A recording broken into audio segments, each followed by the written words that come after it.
بسم الله الرحمن الرحيم والصلاة والسلام على أشرف المرسلين سيدنا محمد وعلى آله وصحبه أجمعين. اللهم اجمعنا عليك ولا تكلنا إلا إليك. أرنا اللهم الحق حقا وارزقنا اتباعه وأرنا الباطل باطلا وارزقنا اجتنابه واجعلنا من عبادك الصالحين وأوليائك المقربين برحمتك يا أرحم الراحمين. Aujourd'hui, nous abordons la troisième partie du commentaire de sourate An-Nasr, de sourate le Secours. Et la dernière fois, nous étions arrivés au deuxième verset. Nous avons bien entendu expliqué que Allah Azza wa Jal a donné trois grands bienfaits aux musulmans qu'il a cités dans cette sourate. Idha ja'a nasrullah, donc le secours de Allah Azza wa Jal, Al-Fath, et donc on a dit que ça va plus dans le sens de la conquête de la Mecque. Et ce qui allait venir d'ailleurs après, comme on va le voir, et que tu verras les gens entrer en foule dans la religion de Dieu. Donc il y a trois bienfaits: le secours de Dieu, la conquête de la Mecque et l'entrée des gens en foule dans la religion de Allah Azza wa Jal. Et ce que vous remarquerez, c'est que le troisième bienfait, Allah Azza wa Jal l'a cité dans un verset à part. Il a parlé de son secours et de la conquête de la Mecque dans le premier verset. Et l'entrée des gens en foule dans la religion de Dieu, il lui a réservé un verset. C'est pour dire quelque part que ceci représente l'objectif principal des musulmans. La question de conquérir un pays n'était qu'un moyen, parce que déjà c'était une restitution d'un droit, une punition à ceux qui ont persécuté les musulmans pendant des années. Donc c'est quelque chose qui est passagère dans la vie normalement des musulmans. Mais ce qui est le plus important, c'est que les musulmans puissent professer la foi, transmettre la foi, diffuser l'islam parmi les gens. Et lorsqu'ils arrivent à cet objectif-là, c'est cela le vrai triomphe. Et c'est donc ceux qui pensent qu'on ne peut transmettre la parole de Dieu ou les gens ne peuvent venir à l'islam qu'en étant des conquérants, qu'en possédant les terres, c'est complètement faux. D'ailleurs, remarquez bien que dans l'histoire de l'islam, la majorité des gens qui ont embrassé l'islam n'étaient pas conquéris par les musulmans. Ils n'étaient pas colonisés par les musulmans. C'est le futuhat dans plusieurs pays n'y sont pas arrivés, et malgré cela, les gens se sont convertis à l'islam, notamment en Afrique, en Asie. Et regardez, calculez maintenant le nombre de musulmans qu'il y a dans le monde, vous verrez que la majorité n'a pas connu l'islam suite à une conquête des musulmans. Donc là, c'est pour donner justement cette importance à l'appel de Dieu, beaucoup plus à la question tout simplement militaire. Alors justement, après la conquête de la Mecque, les choses ont commencé à aller très vite, puisque les musulmans ont commencé à acquérir un certain pouvoir. Allah Azza wa Jal a respecté l'engagement pour lequel la promesse qu'il a faite aux musulmans lorsqu'il leur a dit que vous allez avoir le triomphe, que vous allez entrer à la Mecque. Plusieurs messages venaient pour rassurer les musulmans que suite à leur patience et leur sacrifice, il allait triompher de leurs ennemis et l'islam allait prépondérer par rapport à toutes les autres religions. C'était des choses qui étaient dites beaucoup plus tôt dans l'histoire de l'islam, et lorsque ça s'est réalisé, donc ça a encouragé les gens à entrer en islam. Il y avait beaucoup qui attendaient de dire on va voir l'issue du combat qu'il y a entre les musulmans et les Qurayshites, et puisqu'il était à l'avantage des musulmans, et puisque les musulmans ont commencé à avoir une certaine puissance, ils ont créé un État islamique. Donc là, ça a encouragé énormément de gens à venir vers l'islam. Et justement, donc si on voit la suite des événements, rappelez-vous, la dernière fois on a parlé de Sulh al-Hudaybiyah, le pacte de Hudaybiyah. Ensuite, il y a eu la conquête, il y avait Fath Khaybar, la conquête de Khaybar. Ensuite, il y a eu Fath Makkah, la conquête de la Mecque. Ensuite, il y a eu la bataille de Hunayn. Ensuite, il y a eu l'embargo et l'encerclement de Thaqif. Donc tout ceci, c'était des triomphes que les musulmans ont remportés et qui leur a donné énormément de poids. Juste après, il y a un événement qui était très important qui est venu, c'est la bataille de Tabouk. Alors c'est quoi la bataille de Tabouk? Lorsque les musulmans ont commencé à prendre du pouvoir dans la péninsule arabique, les Byzantins qui colonisaient le nord de l'Arabie ont commencé à prendre peur de cette nouvelle force émergente. Et ils ont voulu en découdre avec, parce que pour eux, ça allait à l'encontre de leurs intérêts coloniaux dans la région. Que les Arabes commencent à se libérer, donc forcément ils vont libérer leurs frères dans le nord, qui sont colonisés par l'Empire byzantin, qui est en rapport avec les Romains, donc ils sont sous la domination de l'Église catholique. Donc tout cela a fait que les Byzantins ont décidé d'attaquer les musulmans. C'est comme ça qu'ils ont construit ou constitué une armée de 40 000 combattants. 40 000 combattants pour attaquer les musulmans à Médine. Donc allez vers eux pour leur montrer que voilà, là c'est votre limite. Ayant entendu cette information, le prophète sallallahu alayhi wa sallam a voulu les brusquer. Et le prophète sallallahu alayhi wa sallam a voulu engager une guerre préventive en allant lui-même les attaquer pour leur montrer déjà qu'ils n'avaient pas peur et leur montrer que nous avons retrouvé notre liberté et que l'islam est devenu la religion qui va se répandre dans toute la péninsule arabique.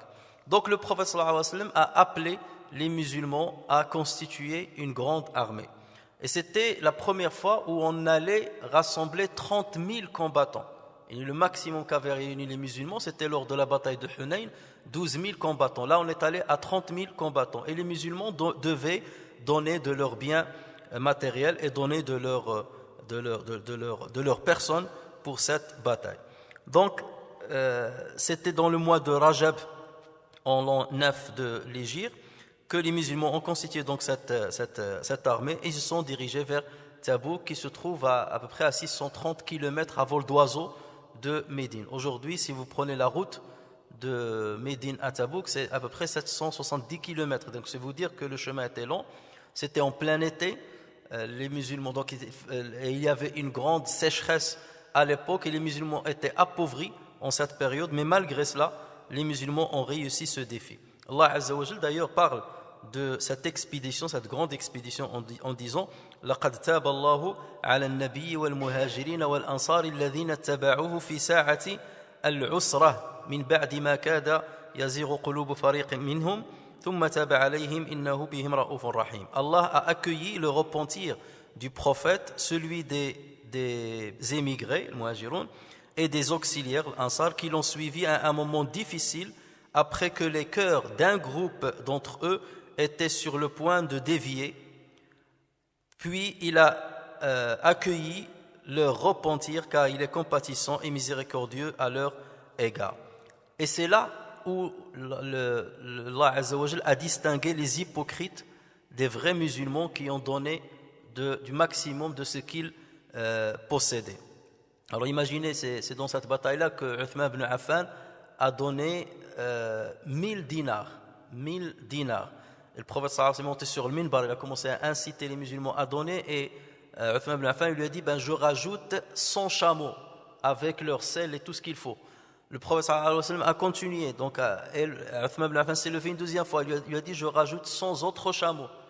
Et quand le prophète sallallahu alayhi wa sallam a continué à inciter les musulmans et Uthman ibn Affan s'est levé une troisième fois, il lui a dit je rajoute encore 100 chameaux. Ça veut dire 300 chameaux qu'il a donné fi sabilillah pour cette bataille.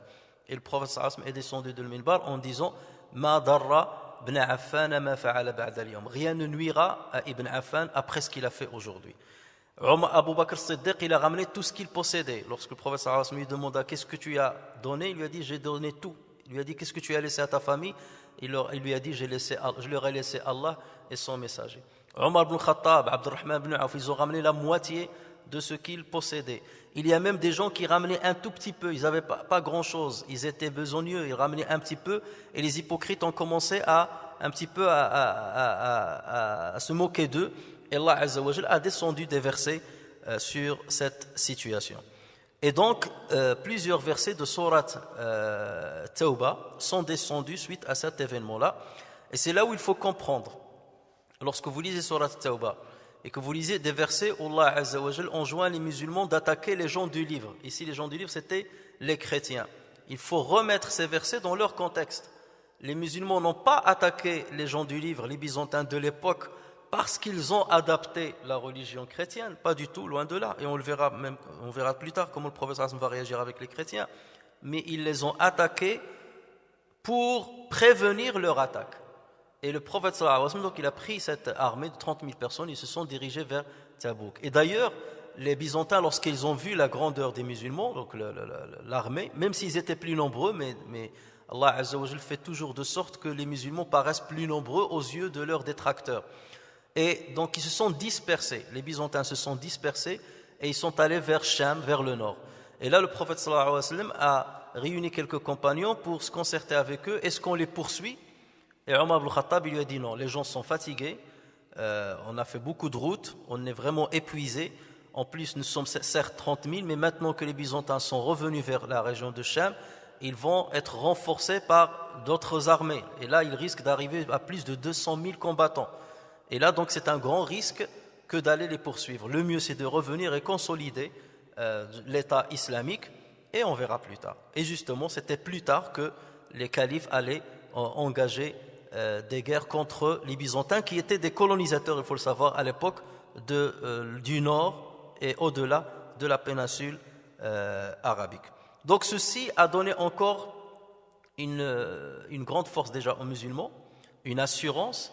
Et aux yeux des polythéistes qu'il y avait dans la péninsule arabique, donc là, ils étaient émerveillés de la grandeur qu'a connue l'islam en si peu de temps.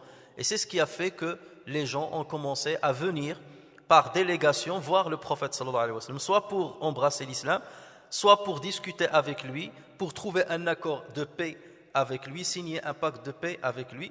Et c'est pour cela qu'on a parlé de Am al-Wufud, l'année des délégations. C'était la 9e année de l'Hégire, un an avant la mort du prophète sallallahu alayhi wa sallam. Amu al-Wufud, l'année des délégations. Et les savants disent qu'il y avait pas moins de 60 délégations qui sont venues voir le prophète sallallahu alayhi wa sallam, de toute la péninsule arabique. Donc imaginez 60 délégations, ça veut dire qu'il n'y avait pas une semaine sans qu'il n'y ait une délégation qui venait voir le prophète sallallahu alayhi wa sallam. Et d'ailleurs, dans les livres d'histoire notamment de Ibn Ishaq et de Ibn Sa'd, respectivement Sirat Ibn Ishaq et Tabaqat Ibn Sa'd, donc il y a tous les détails concernant les différentes délégations qui sont venues voir le prophète sallallahu alayhi wa sallam. Et donc c'est à ces délégations que le Coran fait référence lorsqu'il dit et que tu verras les gens entrer en foule dans la religion d'Allah Azza wa Jal. Donc il faisait référence à ces délégations. Alors on va parler de 4 délégations importantes, mais c'est seulement pour que vous ayez toujours un lien entre les versets coraniques et les événements de Sira Nabawiya. Ça c'est très très important. Lorsqu'on lit le Coran, parmi les moyens de concentration dans le Coran et les moyens qui permettent de bien méditer le Coran, c'est de faire le lien, de savoir dans quelles circonstances ce verset a été révélé et de quoi il parlait réellement par rapport à la vie du prophète sallallahu alayhi wa sallam. C'est comme ça qu'on arrive à extraire des bons décrets et des bonnes règles pour notre vie, qu'elle soit sociale, religieuse ou politique. Alors commençons par la délégation de Banu Tamim. Il s'agit Banu Tamim, c'est une très grande tribu qui se trouve dans la région de Najd, le nord-est de la péninsule arabique. C'est une tribu qui était très très connue de par les compétences linguistiques qu'ils avaient. Ils avaient les meilleurs prophètes des Arabes, ils avaient les meilleurs prêcheurs des Arabes, et c'était des gens qui maniaient très bien le verbe. Et donc ils sont juste avant leur venue à Médine, le prophète sallallahu alayhi wa sallam avait envoyé une expédition à la tête de laquelle il a mis Uyayna ibn Hussein. Et cette expédition est allée dans la région de Najd et elle a arrêté quelques prisonniers, 11 hommes et 11 femmes, qu'ils ont ramenés à Médine. Et il s'avère que ces prisonniers-là qu'ils ont pris faisaient partie de la tribu de Banu Tamim. Donc cette tribu a envoyé ses notables pour venir négocier avec le prophète sallallahu alayhi wa sallam la libération de ces prisonniers. Donc ils sont venus avec leur chef, avec leurs poètes, avec leurs prêcheurs, leurs grands prêcheurs, qui savent manier les discours. Et ils sont entrés à Médine. Ensuite, ils se sont enquis de l'endroit où habite le prophète sallallahu alayhi wa sallam. On leur a dit c'est juste à côté de la mosquée. Ils sont rentrés à l'intérieur de la mosquée de Médine. Et on leur a dit il habite juste là. Et ils ont commencé à appeler le prophète sallallahu alayhi wa sallam depuis l'extérieur. Il était dans ses appartements et il l'appelait à haute voix. Ya Muhammad, ukhruj ilayna. Oh Muhammad, sors vers nous. Mais il le disait avec une certaine arrogance. Et c'est à leur propos qu'Allah Azza wa Jalla révéla des versets de Surat al-Hujurat. Innal ladhina yunadunaka min wara'i al-hujurat aktharuhum la ya'qilun. Ceux qui t'appellent à haute voix de derrière les appartements, la plupart d'entre eux ne raisonnent pas. Donc ce verset-là fait référence à ces gens-là. Donc ils ont appelé le prophète sallallahu alayhi wa sallam. Le prophète sallallahu alayhi wa sallam a été importuné, il est sorti quand même. Et là, ils lui ont dit, Ya Muhammad, donc nous voulons t'affronter avec les paroles. Nous voulons t'affronter avec les paroles. Nous sommes la tribu qui a le plus de prestige dans la péninsule arabique et on veut montrer, parce que les Arabes, il faut savoir, à l'époque, c'est comme des affrontements de poètes entre telle tribu et telle tribu, et la poésie avait un poids énorme à l'époque. Donc au moins, ils ont voulu affronter le prophète sallallahu alayhi wa sallam avec leurs poètes et avec leurs prêcheurs. Donc le prophète sallallahu alayhi wa sallam a dit j'autorise votre prêcheur et votre poète à parler.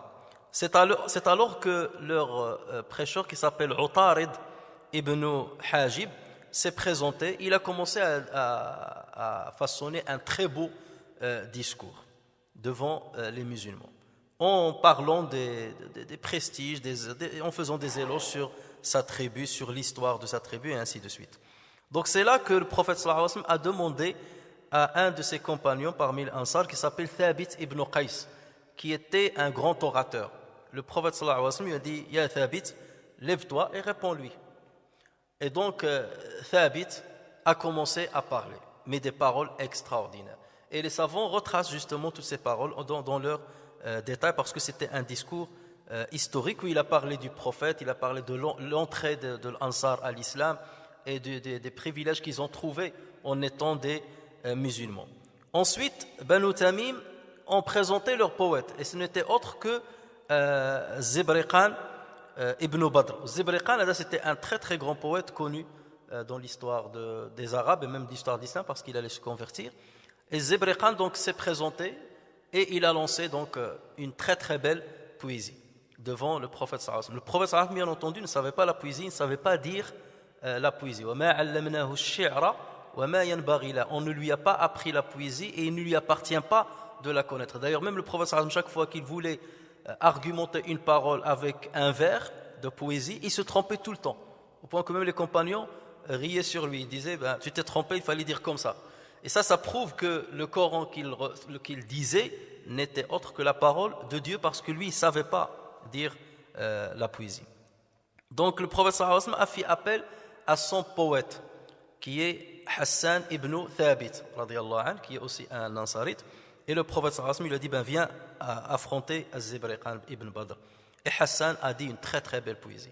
Ensuite Zibriqan lui a répondu et Hassan lui a répondu. C'est comme aujourd'hui ça, les rappeurs, comment on appelle ça, les batailles avec les paroles. Voilà, je ne sais pas si c'est vous qui connaissez mieux. Donc lorsque cet affrontement rhétorique a pris fin, le chef de Banu Tamim, qui était l'Aqra' ibn Habis, radiyallahu anhu, donc s'est levé et il leur a dit par mon père, je jure par mon père, que cet homme-là a vraiment un don. En parlant de Muhammad sallallahu alayhi wa sallam, cet homme-là a vraiment un don. Son poète est meilleur que le nôtre et son prêcheur est meilleur que le nôtre. Et ils sont plus éloquents que les nôtres et leurs voix sont beaucoup plus belles que les nôtres. Donc il a dit cette parole-là et ensuite il a dit Ashhadu an la ilaha illallah wa ashhadu anna Muhammadan Rasulullah, parce qu'eux ils avaient la domination sur la péninsule arabique au niveau littéraire. Et là, c'est-à-dire ces gens-là, lorsqu'ils ont parlé de cette manière-là, c'est qu'il y a un surplus chez eux que ne connaissaient pas les Arabes. Et ça, c'était par la grâce de Allah Azza wa Jalla. Donc c'est ainsi que Aqra' ibn Habis s'est converti à l'islam et toute la délégation s'est convertie à l'islam. Mais ils ont beaucoup hésité avant de se convertir, contrairement aux Yamanites, comme on le verra, qui sont venus, qui se sont convertis beaucoup plus rapidement que eux. La deuxième délégation dont on va parler, puisqu'elle est importante, c'est la délégation de Najran. Najran, c'est une région qui se trouve au sud de la Mecque en allant vers le Yémen, de côté du Yémen. Et là, c'était une très grande région où tous les gens étaient des chrétiens depuis fort longtemps. Donc là, c'est une grande délégation de chrétiens qui sont venus voir le prophète sallallahu alayhi wa sallam. Alors, ils étaient 60 personnes. Et ils sont venus au départ avec des beaux habits, leurs chefs, ils ont mis des beaux habits, des bagues en or, des habits un petit peu. Et le prophète ne voulait pas d'abord leur parler. Et lorsqu'ils se sont demandé pourquoi, les compagnons leur ont dit parce qu'ils ne parlent pas avec des gens qui sont habillés de cette manière-là. Donc après, ils se sont habillés d'une manière un peu plus normale. Et là, le prophète sallallahu alayhi wa sallam leur a parlé. Ils sont rentrés à la mosquée du prophète sallallahu alayhi wa sallam, mais c'était juste après la prière de l'Asr. Et ils ont voulu accomplir leur office. Et ils se sont levés, ils ont dit, est-ce qu'on peut accomplir l'office? Certains musulmans ont voulu leur interdire de le faire à l'intérieur de la mosquée. Le prophète sallallahu alayhi wa sallam leur a dit, laissez-les. Donc ils ont prié à l'intérieur de la mosquée de Mohammed sallallahu alayhi wa sallam, de Médine, le masjid al-Nabawi. Il les a laissés prier, donc imaginez faire un office de chrétiens à l'intérieur de la mosquée. Donc c'est pour vous dire qu'il n'y a aucunement une animosité chez les musulmans à l'endroit des chrétiens pour leur foi, absolument pas. Si le prophète sallallahu alayhi wa sallam voulait combattre les Byzantins pour leur foi, ils auraient combattu ces gens-là dès le départ. Il aurait interdit d'ailleurs de prier dans la mosquée. Mais regardez comment il va se comporter avec eux. Donc cette délégation en fait, elle n'était pas venue pour embrasser l'islam. Eux, ils étaient convaincus de leur religion et de leur dogme. Ils sont venus pour discuter et débattre avec le prophète sallallahu alayhi wa sallam sur le bien fondé des règles de l'islam. Alors le débat a beaucoup porté sur Isa alayhi salam. C'est parce que c'était cela, parce que eux ils ont dit nous sommes croyants bien avant vous, nous sommes soumis à Dieu bien avant vous. Et le prophète sallallahu alayhi wa sallam il leur a dit non, mais vous avez changé dans votre religion. Il a cité trois choses. D'abord le fait qu'il considère la Trinité, qu'il considère que Jésus est le Fils de Dieu. Il leur a parlé du porc, le fait qu'ils consomment du porc, et le fait qu'ils adorent la croix, ou qu'ils croient à la crucifixion de Isa alayhi salam. Et donc là, il lui posait des questions sur Isa, comment vous voyez Isa, et c'est là où Allah Azza wa Jal a révélé plus de 80 versets, les 80 premiers versets de Surat Tawbah. Tous ces versets-là sont venus en réponse à Nasara Najran. Donc lorsque vous lisez ces versets-là, mettez dans Surat Al-Imran, de Surat Ali Imran, plus de 80 versets de Surat Ali Imran, les premiers, sont descendus dans cet événement-là, de la présence de Banu Najran. Donc c'est là quelque part où la discussion s'est approfondie avec les chrétiens sur les affaires du dogme. Et dans cette sourate d'ailleurs, vous voyez comment Allah Azza wa Jal parle de Imran, il parle de Maryam alayhi salam, il parle de Isa alayhi salam, il parle de Yahya, il parle de toute l'histoire et de qui est Jésus pour les musulmans. Et d'ailleurs, Allah Azza wa Jal, parmi ce qu'il leur a révélé, du verset 59 à verset 61 de cette sourate, pour Allah, Jésus est comme Adam, qu'il a créé de poussière, puis il lui dit sois et il fut. La vérité vient de ton Seigneur, ne sois donc pas du nombre des sceptiques, à ceux qui te contredisent à son propos, maintenant que tu en es bien informé, tu n'as qu'à dire, venez, appelez nos fils et les vôtres, nos femmes et les vôtres, nos propres personnes et les vôtres, puis proférons exécration réciproque en appelant la malédiction d'Allah sur les menteurs. Parce que lorsqu'ils se sont entêtés à dire que Jésus c'est le Fils de Dieu, ainsi de suite, Allah Azza wa Jal, donc il lui révélait au fur et à mesure les versets là, et là il leur a dit voilà, Allah Azza wa Jal, voilà ce qu'il vous dit. Ramenez vos enfants et les nôtres, on ramènera nos enfants, ramenez vos enfants, nos femmes et vos femmes, nous-mêmes et vous-mêmes, et on va proférer exécration en appelant Allah Azza wa Jal à ce qu'il fasse tomber la malédiction sur le menteur parmi nous. Et là ils ont pris peur, ils ont dit si Mohammed avait demandé que de ramener seulement son peuple et le nôtre pour faire ce qu'on appelle le mubahala. Le mubahala, c'est justement le fait de proférer cette exécration réciproque en appelant Allah Azza wa Jal qu'il fasse descendre son la'n, sa malédiction sur le menteur. Ils ont dit, s'il s'est contenté de dire ramenez vos suiveurs et mes suiveurs et qu'il fasse cette mubahala, on aurait dit que c'est un menteur. Mais là, il a dit qu'on ramène nos enfants et les vôtres, qu'on ramène nos propres personnes et vous, qu'on ramène nos familles et les vôtres. Donc là, ça montre bien qu'il est sûr de ce qu'il dit, qu'il est un vrai prophète. Et d'ailleurs, entre eux, lorsqu'ils ont commencé à discuter, certains parmi eux étaient convaincus de la prophétie de Mohammed sallallahu alayhi wa sallam. Mais certains les chefs ont commencé à dire, mais on va perdre tous les privilèges qu'on a jusqu'à maintenant, en étant des responsables religieux. Et le Coran aussi en fait référence dans Surat Ali Imran.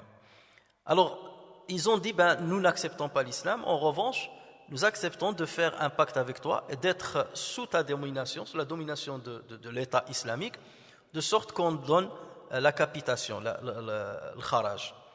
Donc, le prophète sallallahu alayhi wa sallam a accepté, ils se sont mis d'accord sur le kharaj, et ils lui ont dit, envoie avec nous un des hommes à qui tu fais confiance, pour qu'on lui donne le kharaj, qu'il te le ramène, la capitation pour qu'il te la ramène. Et donc là, le prophète sallallahu alayhi wa sallam, il leur a dit, je vais vous envoyer avec vous Amin al-Umma, à savoir Abu Ubaida ibn al-Jarrah. Donc, ce dernier, radiyallahu anhu, est parti avec eux dans leur région donc de Najran, et c'est là qu'il a commencé à professer l'islam. Et l'islam a commencé à prendre racine sur cette terre-là. Le prophète sallallahu alayhi wa sallam a signé pour eux une charte dans laquelle il montrait son engagement en tant qu'État islamique par rapport à eux en tant que chrétiens. Et regardez cette charte, ça va vous montrer comment l'islam gère les minorités religieuses dans un pays musulman. Le prophète sallallahu alayhi wa sallam a écrit Linajrana wa hashiyatiha. Cette charte est faite pour la Najran et ses alentours, ainsi que tous ceux qui appartiennent au christianisme dans toutes les régions de la terre. Jiwar Allah wa dhimmata Muhammadin sallallahu alayhi wa sallam ala amwalihim. Ils auront la protection de Dieu et de Muhammad sallallahu alayhi wa sallam pour leur argent, leur bien matériel, wa anfusihim pour leur personne, wa millatihim pour leur religion, wa ghaibihim wa shahidihim pour ceux qui sont absents parmi eux et ceux qui sont présents, wa ashiratihim ainsi que leurs tribus, wa biya'ihim ainsi que leurs églises, wa kulli ma tahta aydihim min qalilin aw kathir, et tout ce qui est sous leur propriété, qu'ils soient minimes ou nombreux. An ahmiya janibahum, je m'engage à les protéger, wa adhubba anhum, à combattre pour les sauver de toute mauvaise atteinte, wa adhubba anhum wa an kana'isihim, de défendre leur église pour qu'elle ne soit pas détruite ni utilisée par qui que ce soit.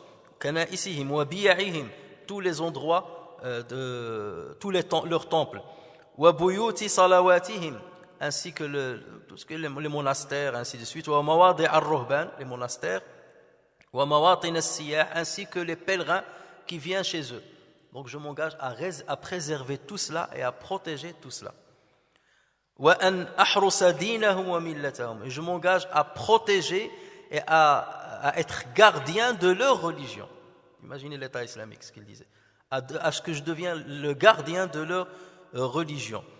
Aina kanu bima ahfadhu bihi nafsi, là où ils sont, de la même manière que je protège ma propre personne, ma propre famille et les gens de l'islam qui me suivent dans ma religion. Et ainsi de suite. La charte elle est longue, mais ça vous montre comment l'islam garantit la liberté de culte. Et ça, ce ne sont pas des slogans, mais c'est une réalité que l'islam montre. Donc ceci montre que l'attaque des Byzantins était une attaque pour le despotisme qu'ils avaient et non pas pour la religion à laquelle ils appartenaient. La preuve, regardez comment le prophète sallallahu alayhi wa sallam s'est comporté avec Ahl Najran avec lesquels il était en pleine paix. Et c'est pour cela qu'ils n'ont pas tardé à se convertir rapidement, à se convertir à l'islam, et toute cette région-là a embrassé l'islam peu de temps après, et au lieu de donner la capitation, ils donnaient la zakat. Troisième délégation dont je vais parler, c'est la délégation de Bani Hanifa. Alors c'est une délégation de 17 hommes qui sont venus de la région de l'Yamama. L'Yamama, ça se trouve à l'est de Médine, au nord-est donc de la péninsule arabique. Et parmi eux, il y avait Moussaylama ibn Habib al-Hanafi, qu'on appelle Moussaylama l'imposteur. Celui qui allait s'annoncer, enfin qui allait se présenter comme un prophète. Donc ces 17 personnes sont venues avec lui. Alors là, les récits divergent un petit peu. Et Ibn Hajar al-Asqalani, rahimahullah, il dit qu'il y a deux délégations. Il y a une première délégation dans laquelle Moussaylama était venu en tant que suiveur. Et la deuxième délégation, il est venu dedans, mais en tant que chef. Alors dans la première délégation, il est venu et lui, il leur a dit, je vais garder. Il n'a pas voulu rencontrer le prophète. C'était quelqu'un qui cherchait le pouvoir. Il a dit, moi, je vais garder vos montures et allez le voir. Donc lui, il est resté avec les montures et les 16 autres personnes sont allées voir le prophète sallallahu alayhi wa sallam. Donc dès que le prophète sallallahu alayhi wa sallam leur a parlé de l'islam et tout, ils ont accepté de se convertir à l'islam. Et donc ils ont dit, nous avons laissé derrière nous un homme pour garder nos montures. Et lui, il leur a dit, il n'est pas mauvais, c'est-à-dire ce qu'il a fait n'est pas mauvais, et même s'il est loin de vous, il ne perdra pas de privilèges que vous avez de ma part. Et il leur a donné de l'argent, il les a aidés. Donc lorsqu'ils sont revenus, c'est là où Moussaylama il leur a dit, vous avez vu que le prophète il a dit des bonnes choses sur moi. Ben moi je veux la moitié de son règne. Si jamais maintenant, et si jamais il meurt, je veux être son héritier dans la péninsule arabique. Et c'est pour cela qu'il est venu dans une autre délégation. Il a même envoyé, il est venu dans une délégation, il est venu voir le prophète sallallahu alayhi wa sallam, et le prophète sallallahu alayhi wa sallam est sorti le voir, et le prophète sallallahu alayhi wa sallam, il était en compagnie de Thabit ibn Qais, donc son orateur, et le prophète sallallahu alayhi wa sallam tenait dans sa main une petite branche d'un palmier, et l'autre lui a dit, Ya Muhammad, je veux que tu me donnes le pouvoir après toi, après ta mort je veux avoir tout le pouvoir. Et le prophète sallallahu alayhi wa sallam a dit, même si tu me demandes cette petite branche que j'ai entre les mains, je ne te la donnerai pas. Et ensuite le prophète sallallahu alayhi wa sallam a dit, وَلَن تَعْدُوَ أَمْرَ اللَّهِ فِيكَ, tu ne dépasseras jamais ce que Dieu t'a prédestiné. وَلَئِنْ أَدْبَرْتَ لَيَعْقِرَنَّكَ اللَّهُ, et si tu refuses de te soumettre, Allah Azza wa Jalla te tuera. وَهَذَا ثَابِتٌ يُجِيبُكَ عَنِّي, et voici Thabit ibn Qais, c'est lui qui te parlera, moi je ne veux même pas te parler. Moussaylama donc il est revenu et il a envoyé, il a commencé déjà à appeler, bon, il a appris un petit peu ce que disait le prophète sallallahu alayhi wa sallam, il a entendu parler du Coran, ainsi de suite. Donc il est parti, il a commencé à façonner des paroles qui ressembleraient au Coran, mais qui étaient ridicules d'ailleurs, lorsque vous le lisez c'est vraiment ridicule. Et donc il se faisait passer pour un prophète. Et les gens ont commencé à le suivre. Et il a même osé envoyer une lettre au prophète sallallahu alayhi wa sallam avec 2 émissaires. Donc il a envoyé 2 émissaires avec cette lettre-là, dans laquelle il a écrit Amma ba'd fa inni ashraktu fil amri ma'ak, sache que je suis devenu ton associé dans l'affaire. Fa inni ashraktu al amra ma'ak wa inna lana nisfa al amr, donc à nous la moitié de la gouvernance nous appartient et l'autre moitié appartient à Quraysh, walakinna Qurayshan qawman ya'tadun, même si Quraysh sont des gens qui sont outranciers, qui dépassent les règles. Et le prophète sallallahu alayhi wa sallam, il a dit, si je devais tuer un émissaire, j'aurais tué ces deux-là, parce que ces deux-là étaient ses suiveurs. Mais le prophète sallallahu alayhi wa sallam, par respect de cette tradition de ne pas tuer les émissaires, les messagers des rois, les messagers des gouverneurs, donc il n'a pas voulu les toucher, mais il a envoyé avec eux une lettre dans laquelle le prophète sallallahu alayhi wa sallam a dit Bismillahir Rahmanir Rahim, min Muhammadin Rasulillah ila Moussaylama al-Kadhab, de Muhammad, messager de Dieu, à Moussaylama l'imposteur. Salamun ala man ittaba'a al-huda, paix à celui qui a suivi la guidance. Amma ba'd fa inna al-arda lillah, sache que la terre appartient à Dieu. يورثها لمن يشاء من عباده والعاقبة للمتقين. Et Dieu en fera héritage, c'est-à-dire de la terre, il en fera héritage, la terre appartient à Dieu, il en fera héritage à ceux qui choisit parmi ses serviteurs, et la bonne fin sera réservée aux pieux. Bon, après vous saurez que Moussaïlama, donc c'est après la mort du prophète, c'était en l'an 10 de l'Hégire, lorsqu'il a envoyé cette lettre-là, c'est peu de temps après le prophète est mort, et donc Abu Bakr Siddiq devait affronter l'apostasie des gens de l'Yamama, et donc c'est là où il est allé les combattre parce qu'ils ont justement failli au pacte qu'ils ont établi avec le prophète sallallahu alayhi wa sallam dès le départ. Al-Bukhari rapporte que le prophète sallallahu alayhi wa sallam avait vu dans un songe qu'il portait 2 bracelets en or, et ça l'a peiné dans son rêve, ça l'a peiné, et ensuite il a entendu une voix qui lui a dit souffle dessus, et le prophète sallallahu alayhi wa sallam a soufflé dessus, et les 2 bracelets se sont transformés en poussière. Et le lendemain, le prophète sallallahu alayhi wa sallam a interprété ce rêve-là qu'il y aura 2 imposteurs qui vont se faire passer pour des prophètes. Et Allah Azza wa Jal va bien entendu les périr. Et c'est exactement ce qui est arrivé juste après la mort du prophète sallallahu alayhi wa sallam. Au Yémen, il y avait un imposteur qui s'appelle Aswad al-Ansi, et à Yamama, donc il y avait Moussaïlama al-Kadhab, mais ils n'ont pas fait feu, puisque Abu Bakr Siddiq a réussi à stopper leur imposture. 4e délégation, c'est la délégation de l'Himyariyin. Les Himyariyin, ce sont des gens qui viennent du Yémen, de la tribu de Himyar, et le prophète sallallahu alayhi wa sallam a prédit leur venue, et ils sont venus au même moment que Banu Tamim, ceux dont j'ai parlé les premiers. Et donc lorsqu'ils sont venus, le prophète sallallahu alayhi wa sallam leur a dit directement: Ya ahl al-Yaman, iqbalu al-bushra idh lam yaqbalha Banu Tamim. Oh les gens du Yémen, acceptez la bonne annonce, donc soyez meilleurs que Banu Tamim qui n'ont pas accepté la bonne annonce, acceptez-la rapidement. Et donc de eux, ils ont dit: nous l'avons accepté. Et là, le prophète sallallahu alayhi wa sallam, après, lui ont dit: Ataynaka linatafaqaha fi ad-din, ils sont venus pour apprendre la religion. Et là, ils ont commencé à poser des questions au prophète sallallahu alayhi wa sallam. Le prophète leur répondait par la révélation qu'Allah Azza wa Jal lui donnait au fur et à mesure. Ils ont posé des questions sur le début de la création du monde. Et il y a plusieurs versets qui ont été révélés à ce propos pour leur répondre. Donc imaginez même tout à l'heure, j'ai parlé de Banu Najran, il y avait même un affrontement qui a eu entre les Banu Najran, les chrétiens, et les juifs de Médine. Et chacun disait: Ibrahim fait partie de nous, l'autre disait: Ibrahim fait partie de nous. Et des versets coraniques ont été révélés à ce propos-là. Donc il y a plusieurs versets qui ont été révélés à l'occasion de l'avènement de certaines de ces délégations.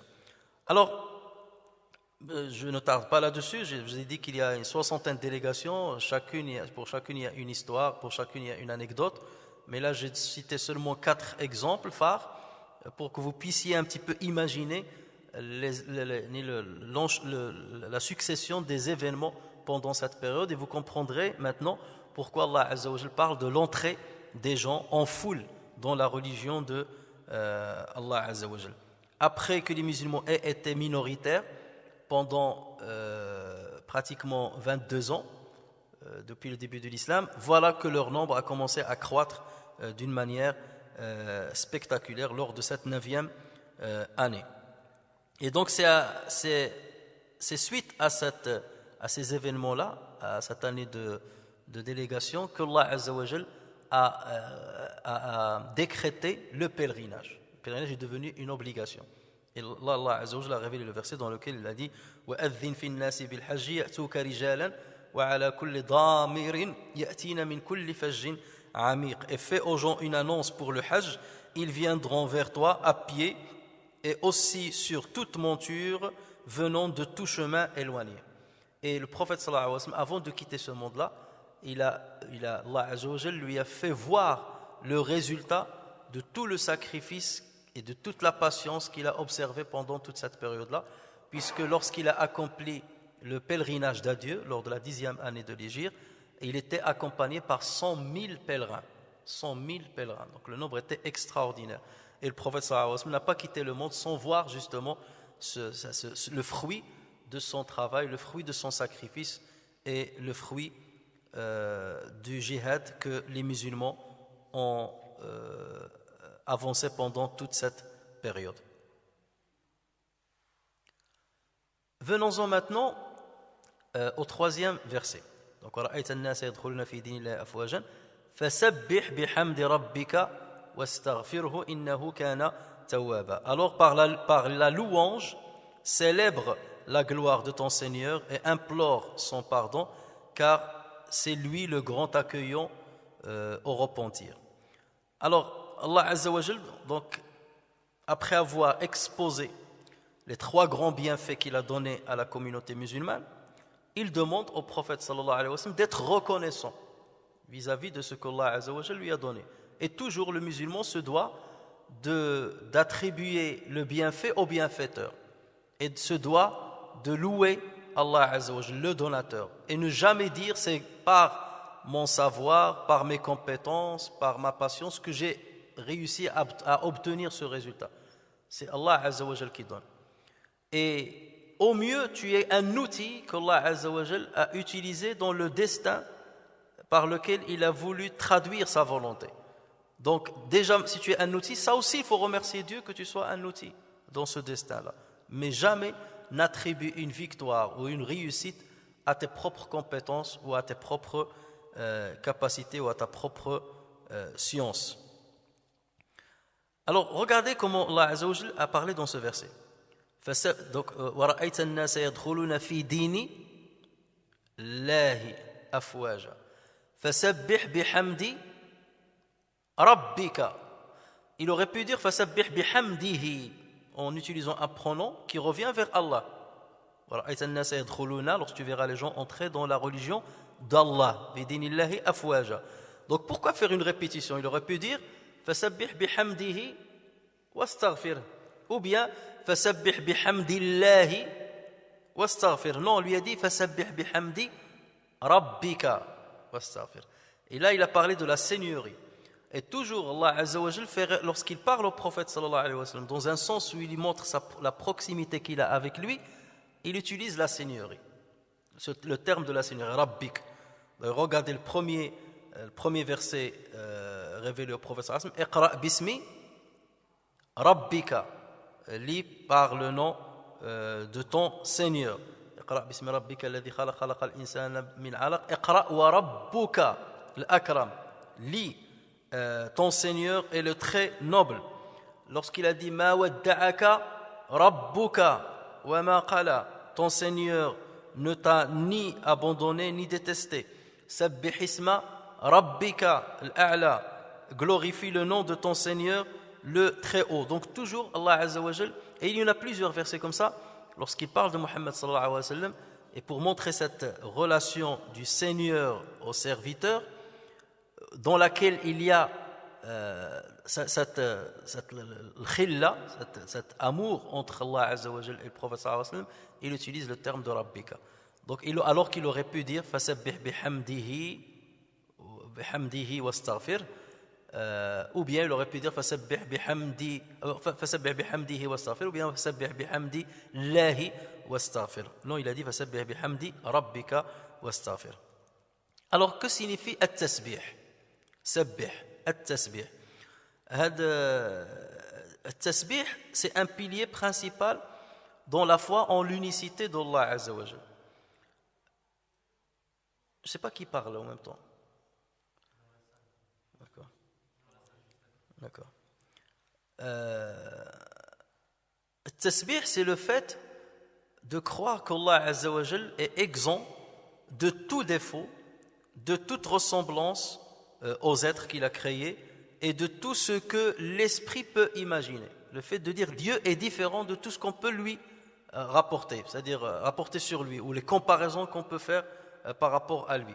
C'est cela at-tasbih. Et ça vient d'ailleurs du terme as-sabh. Et as-sabh signifie l'éloignement. Al-bu'd, as-sabhu, ça veut dire l'éloignement. Sabaha, alors maintenant on a pris l'habitude de dire sibaha, c'est la nage. Sabaha, ça veut dire il s'est déplacé, il s'est éloigné.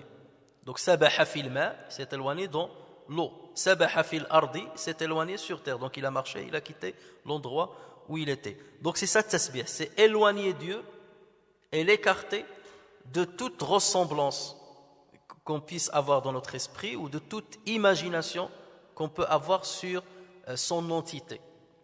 D'accord? C'est cela le tasbih. Et remarquez bien, le tasbih dans le Coran, le verbe sabbaha, il vient conjuguer dans tous les temps. Sabbaha au passé, sabbih à l'impératif, yusabbihu au présent, même le subhana, donc le substantif. Alors que le hamd, il n'y a pas ihmad, il n'y a pas dans l'impératif, il n'y a pas hamida dans le passé, d'accord? Il n'y a pas yahmadu dans le présent dans le Coran, il y a alhamdu, seulement le substantif. Alhamdu. Pourquoi? Tasbih, alhamd c'est quoi? Alhamd déjà c'est quoi? Alhamd, c'est le fait de faire des louanges à quelqu'un qui à notre yeux est à la complétude, qui à notre yeux possède la complétude, et faire ces louanges-là avec un sentiment d'amour, donc faire avec un sentiment d'amour et de glorification à son égard. Donc tout cela, ça s'appelle hamd. Donc faire des louanges à quelqu'un pour qui on croit la complétude, la azama, et faire ces louanges-là avec amour et glorification. Pourquoi? Parce que ça s'appelle al-hamd. Je peux par contre faire le hamd, mais d'une autre manière avec un de ces éléments en moins. Et dans ce cas, on ne parle plus de l'hamd, on parle de l'madh. Le madh, c'est le fait de faire des éloges sur quelqu'un. Donc les louanges, c'est une chose, les éloges, ça va venir une autre. Je peux, parce que j'aspire à avoir de l'argent de quelqu'un, je peux faire des éloges sur lui. Même si je n'ai pas d'amour pour lui. Même si je ne crois pas qu'il a la complétude. Même si je ne le glorifie pas. Donc là, je parle de l'madh, des éloges, mais non pas de l'hamd. Donc l'hamd, c'est le summum. Sentir un amour qui n'a pas de limite vis-à-vis de celui à qui tu fais le hamd. Sentir qu'il a la gloire, sentir qu'il a la complétude et lui faire des louanges. Hadi, il n'y a qu'une seule façon de le faire, c'est alhamdu. Alhamdu. Et lorsque je dis ihmadillah, qu'est-ce que tu dis? Si je te dis ihmadillah, fais le louange à Dieu, qu'est-ce que tu vas dire? Alhamdu. Tu ne dis pas ahmadullah. Tu dis alhamdulillah. Parce que l'hamd ne peut pas se diminuer. Il doit arriver à son summum. On ne peut pas le fractionner, on ne peut pas le mettre dans une échelle où il diminue. L'hamd, il diminue. Non, il est au summum, donc c'est le substantif qu'on utilise. Les louanges sont faites à Dieu. Par contre, tasbih, tu peux le faire selon tes capacités mentales, selon ton savoir.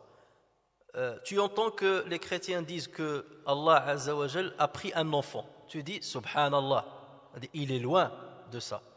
Ton esprit te donne une image de Dieu. Tout de suite tu dis Subhanallah, Dieu est loin de ça. Donc là c'est un exercice personnel.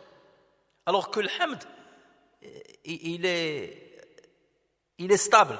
Le hamd, il est stable. Alhamdulillahi alladhi anzala ala abdihi al-kitaba wa lam yaj'al lahu iwaja. D'ailleurs, alhamdulillah Azza wa Jal, il l'a fait sur lui-même.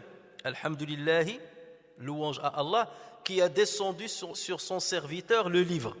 Allah, il a fait le hamd pour lui. C'est le même hamd qu'on lui fait. À chaque fois que je dis fais Ahmadillah, tu vas dire Alhamd. Tu parles de l'hamd qu'il a fait pour lui-même. Parce qu'il n'y a que lui qui sait le niveau des louanges qu'il faut faire pour lui. Parce que nous, on ne peut jamais estimer Dieu à sa juste valeur. Et estimer la grandeur d'Allah Azza wa Jal. Et on ne peut jamais l'embrasser par notre savoir. Voilà pourquoi on dit l'hamd.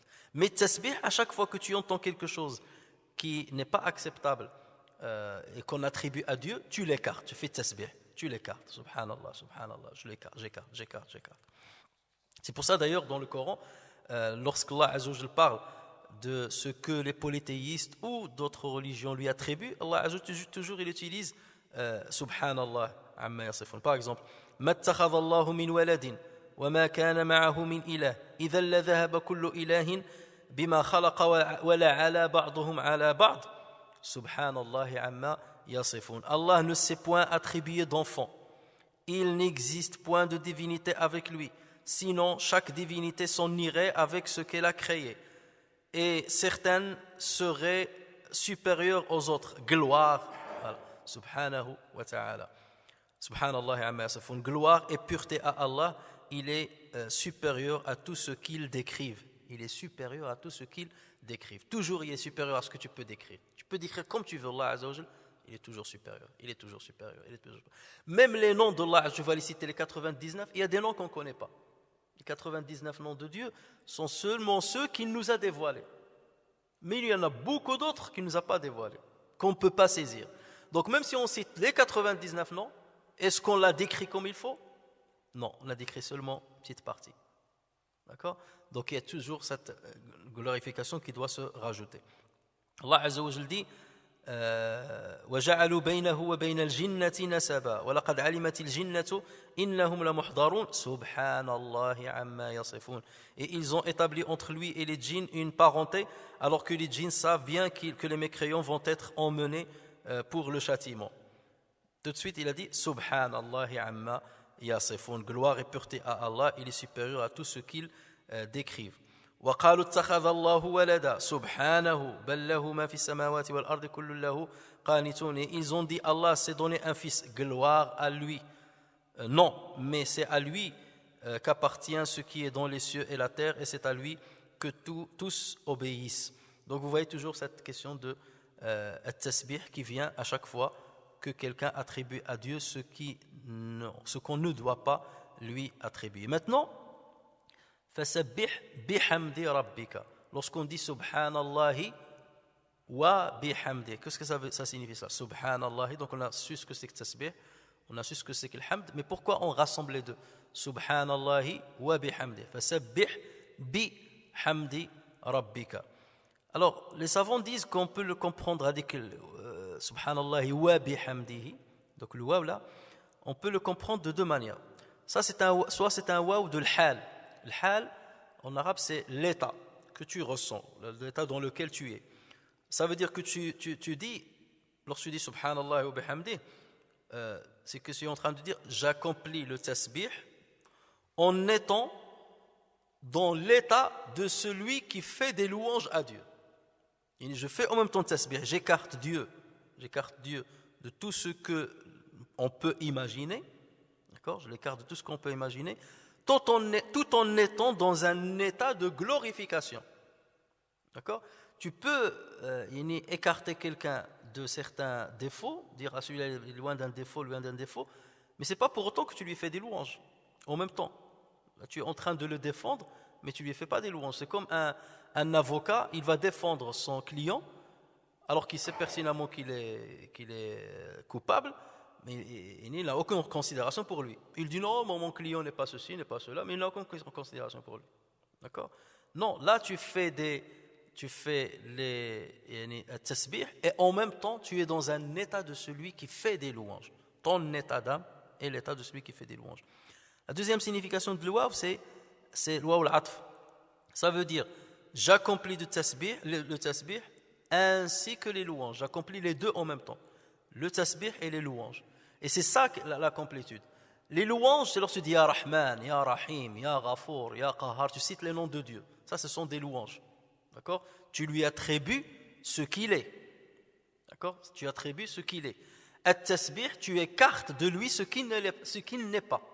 Et avec les deux, tu as fait le vrai tawhid. D'accord? Tu lui attribues ce qu'il mérite, tu lui attribues ce qu'il est réellement, et tu l'écartes de ce qu'il n'est pas ou de ce qu'il ne mérite pas. D'accord? Comme description. Et en associant les deux, tu as fait le tawhid d'une manière. Donc le tawhid, c'est qu'il y a deux parties. Le tanzih ou le hamd. Tanzih ou le hamd.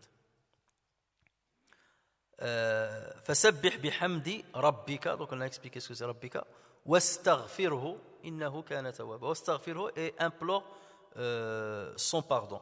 Alors il ne faut pas comprendre lorsque Allah Azza wa Jalla dit au prophète sallallahu alayhi wa sallam implore son pardon que le prophète sallallahu alayhi wa sallam pêche.